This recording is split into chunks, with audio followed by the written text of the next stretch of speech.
This thing ain't working. Turn it on, no water comes out. Took the back off, used that crappy screwdriver. Screw here, pulled the back panel off, loosened whatever was holding the wire on, that thing, loosened that. It was on the other side of that to let the whole panel slide down the wire.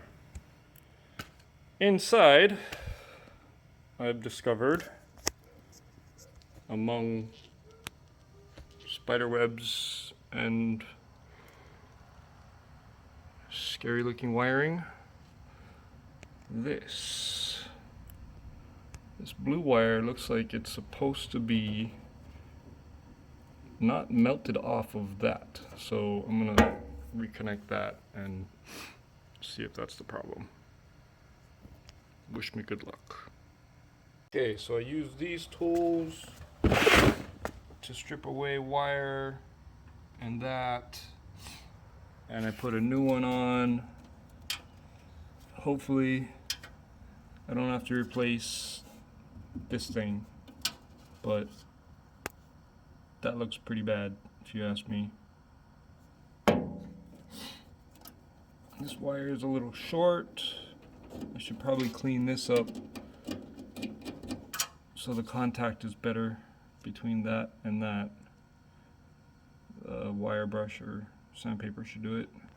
Okay, I'm gonna plug this in and pray it doesn't catch fire.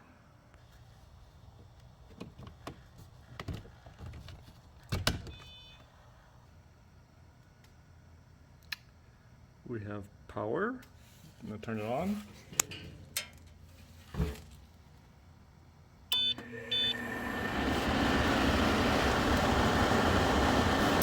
Ah! Nope, off, unplugged. We'll go. After about, I don't know, 5-10 minutes, I felt the surge protector on the end of this cord will stop anything bad from happening. I got a fire extinguisher close by. Let's just try turn it on again and see what happens. And this time, no sparks. I heard something go, meh, and it's running. I don't know if it's working, but it's running. So I'm gonna wait to see if any water comes out. Minutes later, oh my God, I fixed it. There is water coming out. So just can't be afraid of a little spark, that's all.